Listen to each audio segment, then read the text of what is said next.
বাংলাদেশকে আজকে ম্যাচ জিততে হবে, দিল্লি ক্যাপিটালসকে আজকে ম্যাচ জিততে হবে, মুম্বাই ইন্ডিয়ান্সকে আজকের ম্যাচ জিততেই হবে এবং মুস্তাফিজুর রহমানকে আজকে ভালো খেলতে হবে, উইকেট দিতে হবে। আজকে চ্যালেঞ্জ, ক্রিকেটে চ্যালেঞ্জ। আজকে ক্রিকেট প্রেমীদের জন্য ভালো দিন। আজকে দুর্দান্ত দুটি ম্যাচ হবে। প্রথম ম্যাচ হবে Delhi Capitals versus Mumbai Indian আইপিএলে, যেখানে মুস্তাফিজুর রহমান দিল্লি ক্যাপিটালসের হয়ে খেলবে, এবং দ্বিতীয় match Bangladesh versus UAE Bangladesh থেকে ছোট দল হলেও গত ম্যাচ বাংলাদেশকে তারা হারিয়েছে। 206 রানের টার্গেট তারা চেস করে ফেলেছে। বাংলাদেশের বোলিং শক্তিশালী, কিন্তু সেই বোলিং অ্যাটাককে এভাবে মেরেছে ইউএই ব্যাটসম্যানেরা, চিন্তার বিষয়। এখনও পর্যন্ত বাংলাদেশ 4 ম্যাচে জয়ী এবং ইউএই মাত্র 1টি ম্যাচ জিতেছে। ইউএই বাংলাদেশের কাছে ছোট দল পারফরমেন্সের দিক থেকে, কিন্তু তবুও টি20 ছোট বড় হয় না, পারফরমেন্স কথা বলে। বাংলাদেশ ভালো ব্যাটিং করেছিল, কিন্তু বাকি ফিল্ডিং ভালো করেনি, বলিংও ভালো করেনি। না হলে 206 রান ইউএই চেস করে নেবে, তার লোয়ার অর্ডারের ব্যাটসম্যানেরা।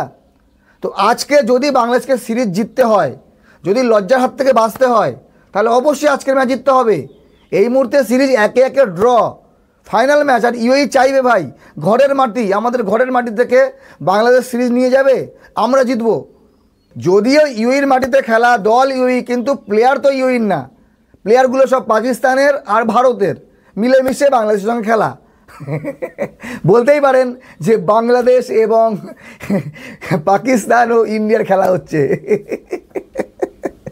Delhi Capitals versus Mumbai Indians আজকে আইপিএল 2025-এর সবথেকে বড় ম্যাচ বলতে পারেন।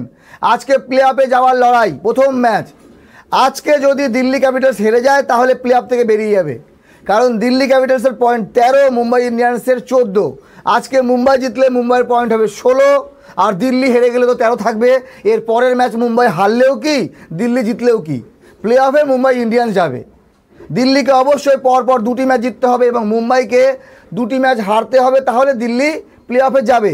চান্স মুম্বাইয়ের বেশি, মুম্বাইয়ের প্লেয়ার ভালো, সব ভালো। মুম্বাই প্রথম দিকে ম্যাচ হারছিল, কিন্তু এখন ভালো খেলছে।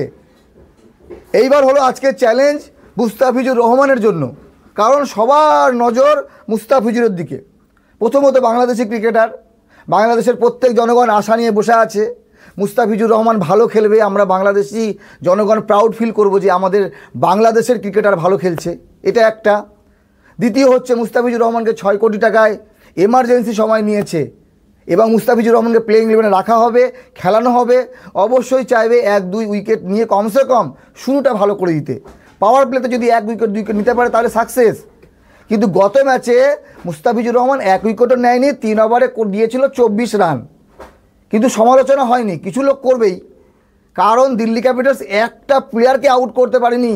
গুজরাতের 2 ওপেনার সাই সুদর্শন এবং শুভমন গিল 200+ টার্গেট হাসতে খেলতে চেস করে নেয়। তো আজকে বড় চ্যালেঞ্জ থাকবে দিল্লি ক্যাপিটালসের জন্য। প্লে অফে যদি যেতে হয় কোনো অপশান নেই আর।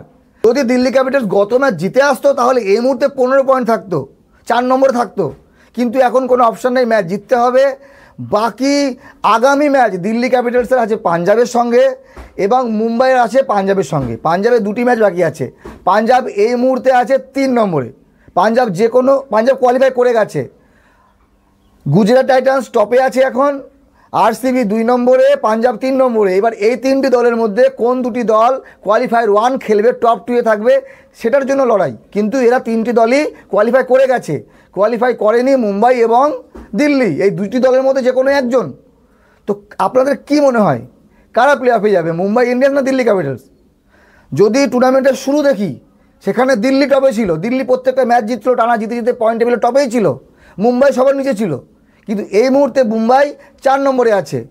হার্দিক পান্ডিয়া, রোহিত শর্মা, সূর্যকুমার যাদব, জসপ্রীত বুমরা প্রত্যেকেই ভালো ফর্মে আছে। তো আপনাদের মতামত জানাতে পারেন।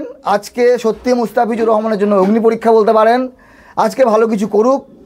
2024-এ আইপিএলের শুরুটা যেমন মুস্তাফিজুর রহমানের হয়েছিল, চেন্নাই সুপার কিংসের হয়ে প্রথম ম্যাচেই প্লেয়ার অফ দ্য ম্যাচ, সেই রকম কিছু একটা করে দেখাতে হবে। দিল্লিকে জয় এনে দিতে হবে, তাহলে কিন্তু দিল্লি যে মুস্তাফিজুর রহমানকে নিয়েছে সেটা সাকসেস হবে এবং সবাই বলতে পারবে যে ভাই মুস্তাফিজুর রহমান বেস্ট বোলিং করেছে। এতটুকুই শুভকামনা রইল দিল্লি এবং মুম্বাই 2টি দলের জন্যই। যে জিতবে সে প্লে অফে যাবে। ভালো থাকবেন সবাই, ধন্যবাদ।